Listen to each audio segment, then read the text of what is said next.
সংবাদ শেষ করব একুশে টেলিভিশনের প্রতিনিধি সম্মেলন দিয়ে। শুরু হয়েছে একুশে টেলিভিশনের 2 দিনব্যাপী প্রতিনিধি সম্মেলন। এতে অংশগ্রহণ করেন দেশের সকল জেলা ও উপজেলার প্রতিনিধিরা। সে সময় প্রতিনিধিদের নতুন উদ্যমে একুশের চেতনায় উদ্বুদ্ধ হয়ে গণমানুষের কথা তুলে ধরার আহ্বান জানানো হয়। মফিউর রহমানের রিপোর্ট। একুশে টেলিভিশনের সকল জেলা উপজেলা পর্যায়ের প্রতিনিধিদের নিয়ে 2 দিনের সম্মেলন উদ্বোধন করেন একুশে টেলিভিশনের প্রধান সম্পাদক ও বার্তা বিভাগের প্রধান রাশেদ চৌধুরী। তিনি বলেন, প্রতিনিধিরা একুশের চেতনায় গণমানুষের কথা তুলে আনবেন। আমার এই স্বপ্ন বাস্তবায়নের কতগুলো প্রচেষ্টার দরকার। সেই প্রচেষ্টায় আপনাদের সামিল হওয়া ভীষণভাবে প্রয়োজন।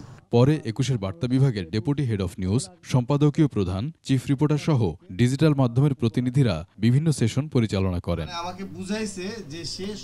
এ সময় সংবাদ সংগ্রহের বিভিন্ন প্রতিকূলতার কথা শোনেন বার্তা বিভাগের ঊর্ধ্বতনরা।